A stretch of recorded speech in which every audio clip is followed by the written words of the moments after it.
त्र्यंबकेश्वरमध्ये वादातून पत्रकारांना मारहाण, जखमी पत्रकारावर शासकीय रुग्णालयात उपचार, मारहाणीच्या घटनेची चौकशी व्हावी, भुजबळ यांची मागणी.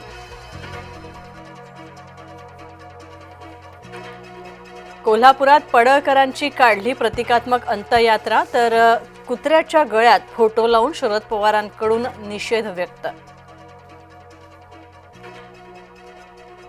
गोपीचंद पडळकरांचे धनगर समर्थक एकवटले, आमदार पडळकर यांच्या फोटोला आणि फलकाला दुग्धाभिषेक घातला. सांगलीत पाटील समर्थकांच्या आंदोलनाला दिलं उत्तर.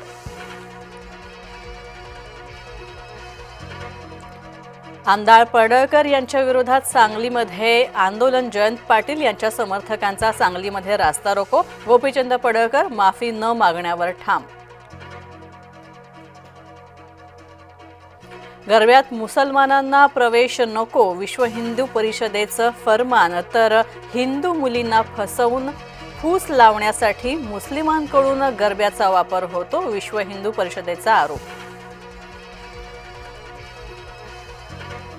वाल्मिक कराडचा पंटर, गोट्या गित्तेवरचा मकोका रद्द, गित्तेसोबत असलेल्या 5 जणांवरचाही मकोका रद्द. परळीतील सहदेव सातभाई हत्येच्या प्रयत्नात मकोका लावला होता.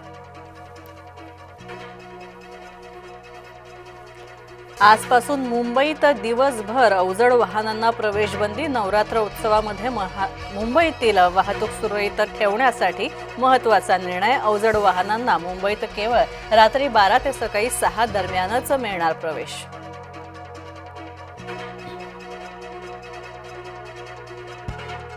शाळकरी मुलांच्या सुरक्षेचं काय झालं? मुंबई उच्च न्यायालयाचा संतापजनक सवाल. शाळेचा परिसर सुरक्षित करण्यात सरकार अपयशी ठरतंय, न्यायालयाचं निरीक्षण. ऑनलाईन लर्निंग लायसन्स चाचणी तात्पुरती बंद, तर रस्ता सुरक्षा आणि अपघात रोखण्यासाठी परिवहन विभागाचा महत्त्वाचा निर्णय. सांगलीत मनपामध्ये एकाच वेळी सुमारे 500 कर्मचाऱ्यांच्या झाल्या बदल्या. सांगलीच्या राजकारणामध्ये मोठी खळबळ.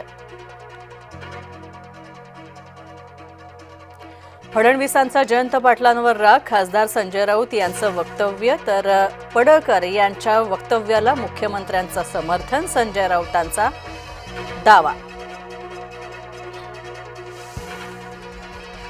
हिंगोलीतल्या वसमतमधील शेतकरी हवालदिल, पावसामुळे कपाशीचं प्रचंड नुकसान, आर्थिक संकटात सापडला बळीराजा. सोनं प्रतितोळा 1,14,300च्या उंबऱ्यावर. अमेरिकन बँकांनी केलेल्या व्याजदर कपातीचा सोन्याच्या किमतीवर परिणाम. काश्मीरमधील उधमपूरमध्ये लष्कराची अतिरेक्यांशी चकमक. उधमपूरमध्ये अतिरेक्यांशी झालेल्या चकमकीमध्ये 2 जवान शहीद, तर सुरक्षा दलांनी 3 पाकड्या अतिरेक्यांना घेरलं.